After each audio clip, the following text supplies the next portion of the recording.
Comme chaque année, la salle du Dôme s'est parée de ses plus beaux atours pour la présentation de la programmation complète du festival de Carcassonne, tant côté in que off. Dans quelques semaines, c'est un véritable bouillon de culture qui va déferler sur la ville, comme l'a souhaité son maire Gérard Larin. C'est un festival qui va devenir dans quelque temps le festival. Il aura une telle originalité et une telle diversité qu'on sera obligé de reconnaître ses qualités remarquables. Et nous ne dérogerons pas de cette programmation, cette forme de programmation et culturelle, et populaire, et internationale, qui fait précisément toute la richesse de ce festival. L'an dernier, les spectateurs ont découvert une scène de la Fajole XXL avec une programmation qui l'était tout autant. Un pari osé qui a si bien fonctionné que l'aventure, évidemment, se poursuit cet été. Ben oui, on a été un peu fous, il faut bien le reconnaître, de lancer cette opération, qui était quand même gigantesque à la dimension de la ville. On n'avait jamais vu ça à Carcassonne. Et leur réussite a été au rendez-vous.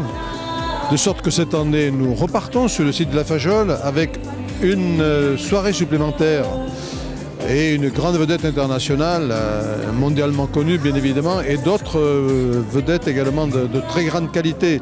L'année dernière, nous avons montré notre savoir-faire et le sérieux qui était attaché donc à l'organisation de ce type de manifestation.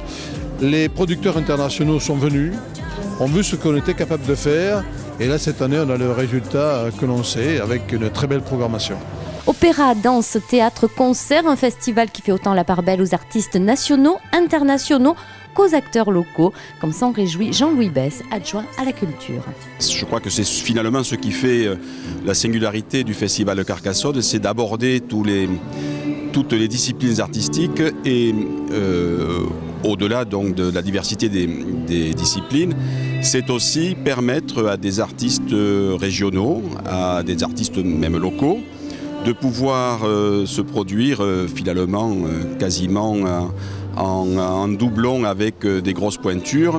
Et c'est, je crois, cet esprit du festival qui est d'abord apprécié par les Carcassonnais, mais qui est aussi, enfin, me semble-t-il, reconnu comme une identité singulière, une identité propre du festival. Et c'est ce pourquoi nous nous attachons depuis plusieurs années à proposer aux Carcassonnais, aux nombreux touristes, donc ce festival de qualité qui, d'année en année, le maire l'a rappelé tout à l'heure, a pris une ampleur et une audience qui dépasse largement le cadre de notre région. Durant tout le mois de juillet, pas moins de 110 spectacles vont être proposés à Carcassonne, dont 70 gratuits et non des moindres. Mickey 3D, Marina Kaye, Les Innocents, Jeanne Charal, Joe Star, et la liste est encore bien longue. Une programmation que l'on doit à Pascal Dupont. C'est le cahier des charges qui m'avait été fixé il y a fort longtemps, puisque c'était en 2005 que je suis arrivé pour faire ce fameux off. Et déjà à l'époque, Gérard Larin m'avait dit il faut être différent des autres et faire un off exceptionnel pour que les Carcassonnais et les Carcassonnaises se retrouvent dans ce festival et puissent se retrouver en famille le soir et déambuler dans la ville avec plusieurs scènes, puisqu'on a 10 scènes encore cette année avec des notoriétés, puisqu'il y a Place Carnot, il va y avoir Jeanne Charal, André Chénier, on va avoir les Innocents, et ça va être quelque chose de redoutable, avec un cadeau magistral qui est Marina Kaye, qui va enflammer donc Carcassonne. Et c'est vrai que pour nous, c'est un honneur et ça fait un développement culturel sur la ville de Carcassonne qui est incomparable aux autres villes. Le festival de Carcassonne, côté in, côté off, c'est du 4 juillet au 1er août.